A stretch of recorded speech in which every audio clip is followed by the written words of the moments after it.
اب ایک جو ان کا حق تھا، جو آئینی حق تھا، جو ان کا قانونی حق تھا، وہ تھا کہ ان کو جو ان کی ملازمتوں کی کوٹا تھی اپنے اپنے علاقے میں، اپنے اپنے ڈسٹرکٹس کے حوالے سے، وہ اس پہ کمپیٹ کرتے تھے. اور پچھلے کئی سالوں سے پبلک سروس کمیشن، پروونشل اور فیڈرل پبلک سروس کمیشن میں کافی ہمارے سندھی بیچارے، سندھی اسپیکنگ خاص طور پہ، وہ انہوں نے محنت کر کے اور امتحانات دیے. لیکن افسوس کی بات یہ ہے کہ اب ایک کافی عرصے سے ایک ایسا مسئلہ پیدا ہوا ہے جس سے اب یہ بھی راستہ بند ہوتا جا رہا ہے کہ کئی ڈسٹرکٹس میں لوگ جو اس ڈسٹرکٹ سے ان کا کوئی تعلق نہیں ہے، کچھ لوگ پنجاب سے، کچھ کہیں اور سے، وہ آ کے رات کو خاموشی سے آ کے اور وہ ایک ڈومیسائل بنوا کے اور پھر وہیں سے ہی بیٹھ کے وہ اس ڈسٹرکٹ کی کوٹا جو ہے وہ اس پہ اپنی جو ہے امتحان بھی دیتے ہیں، اور پلس وہ میڈیکل اور انجینئرنگ کالجز میں، یونیورسٹیز میں ان کی کوٹا کا وہ ایڈمیشنز بھی کروا لیتے ہیں. اب میں سمجھتا ہوں کہ یہ ایک بہت بڑا نہ صرف سیاسی اور معاشی مسئلہ ہے، بلکہ میں سمجھتا ہوں کرائم ہے کہ آپ جو ہے وہ فراڈ کر کے، چیٹنگ کر کے آپ لوکل اپنی جو ہے ریزیڈنس اسٹیبلش کریں، اور اس فراڈ اور اس چیٹنگ میں لوکل آفیسرز بھی انوالو ہیں. ایک پورا ایک انفراسٹرکچر بن گیا ہے. تو میں سمجھتا ہوں کہ یہ اب جو رد عمل اتنا تیزی سے اور اتنا بھرپور انداز میں آپ کو نظر آیا ہے، اس کی وجہ یہ ہے کہ لوگ، خاص طور پہ نوجوان جو ہے بیچارہ، اس کے پاس کوئی راستہ نہیں ہے، اور اب وہ اس حالت میں ہے کہ وہ اپنی سیٹس جو ان کو تھوڑی سیٹس ملتی ہیں اپنے ڈسٹرکٹ کے لیے، اپنے صوبے کے حوالے سے، وہ کسی بھی صورت میں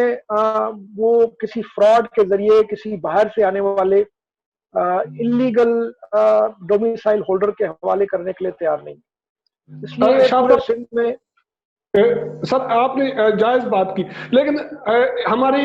سندھ کی صوبائی حکومت ایز اے پولیٹیکل پارٹی جماعت وہ خاموش ہے. چیف سیکرٹری نے کمیٹی بنائی 3 رکنی، اس کو مینڈیٹ دیا ہے کہ وہ 1 ہفتے میں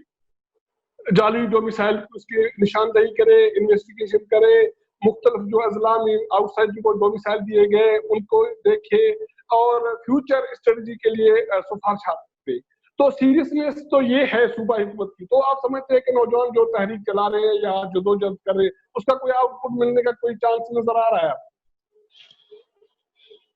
دیکھیں، پاکستان میں تو آپ کسی چیز کے بارے میں کوئی حتمی رائے یا حتمی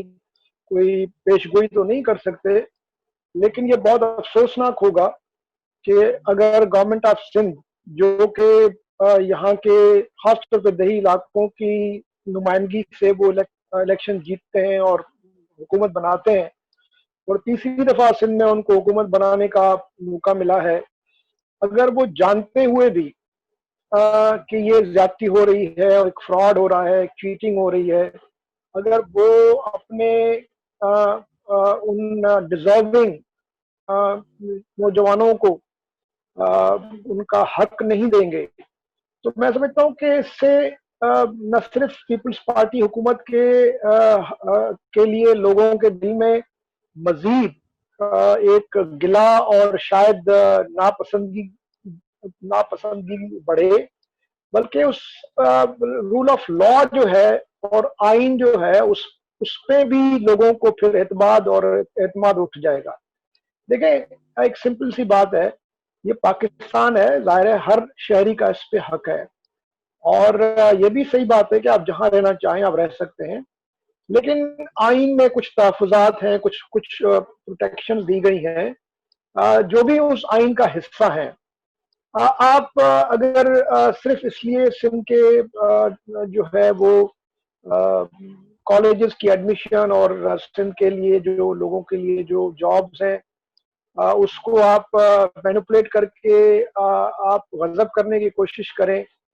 آپ سوچیں اگر سندھ کے کوئی 50,000 10-20,000 لوگ چلے جائیں لاہور، پنڈی اور دوسرے علاقوں میں جا کے وہ جعلی ڈومیسائل بنا کے وہاں پہ اگر حرکتیں یہ کریں، اور وہاں پہ لوگوں کی جو لوکل لوگوں کی نوکریوں کو جو ہے وہ اور کالجز میں ایڈمیشنز کو جو ہے وہ چیٹنگ کر کے وہاں پہ اس کا فائدہ اٹھائیں، تو آپ بتائیں کہ کیا یہ وہاں پہ قابل قبول ہوگا؟ یقیناً نہیں ہوگا. کہ سندھ ہمیشہ جمہوری جدوجہد ہو، ٹیررزم کے خلاف، مذہبی فرقہ واریت کے خلاف اور نفرتوں کے خلاف، سندھ ہمیشہ پاکستان میں ایک آئیلینڈ آف اسٹیبلٹی کے طور پہ رہا ہے. چاہے ایم آر ڈی کی موومنٹ ہو، چاہے آپ اس وار آن ٹیرر کے دوران دیکھیں کہ پورے تینوں صوبوں میں بے تحاشا یہ آپ کی انتہا پسند مذہبی جماعتیں پیدا ہوئیں، آؤٹ فٹس پیدا ہوئے، ملیٹنٹس پیدا ہوئے، لیکن سندھ میں آپ کو کوئی نظر نہیں آیا. وہ ایک الگ بات ہے کہ اب انہوں نے سندھ میں بھی بہت سارے ایسے ہنڈریڈس ایسے انہوں نے مدرسے وغیرہ قائم کر دیے ہیں جہاں پہ اس طرح کی ٹریننگ دی جا رہی ہے. لیکن اب وہ ریاست کا کام ہے کہ وہ اس کا سدباب کرے. لیکن عام شہری، عام سندھی، عام سندھ میں رہنے والا جو ہے وہ آج بھی مذہبی لحاظ سے بہت زیادہ روشن خیال ہے.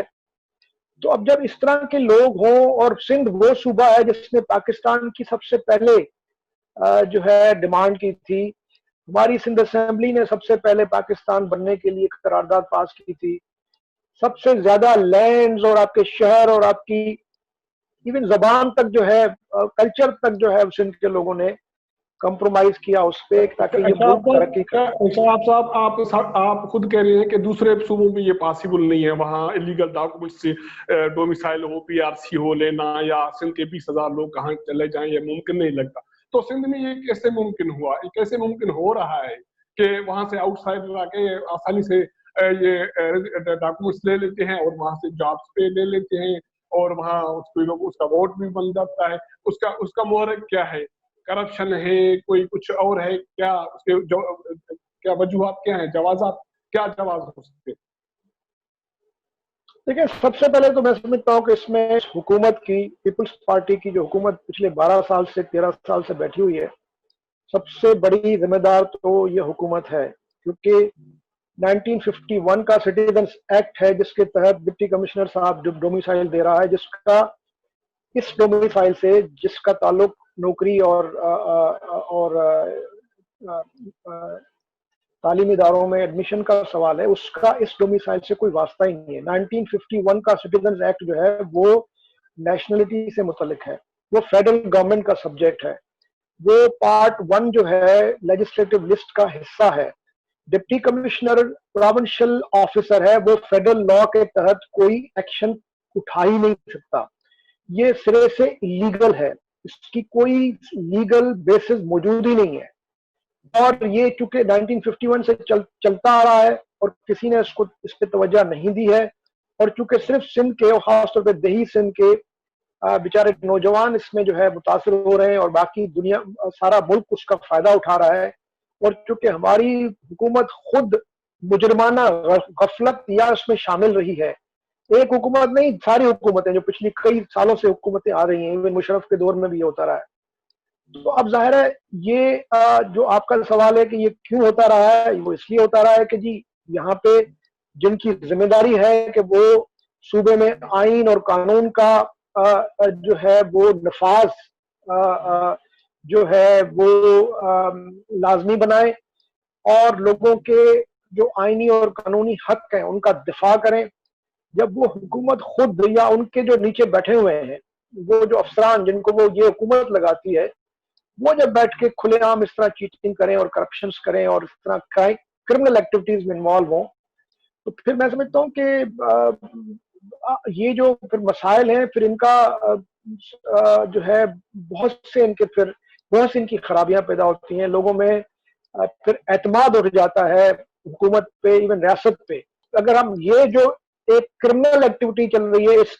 کے لیے بھی اگر آپ احتجاج کریں تو آپ کہیں نہیں، یہ تو پاکستان کے خلاف بات کر رہے ہیں، یہ اب چلے گا نہیں. کیونکہ اس طرح آپ کریں گے تو آپ بلوچستان کی اب حالت دیکھیں وہاں پہ کیا ہو رہا ہے، پھر یہ حالات خراب ہوتے جائیں گے. تو میں سمجھتا ہوں کہ اب وقت آ گیا ہے. سب سے پہلی ذمہ داری تو ہماری صوبائی حکومت کی ہے کہ وہ اس مسئلے کا حل ہمیشہ کے لیے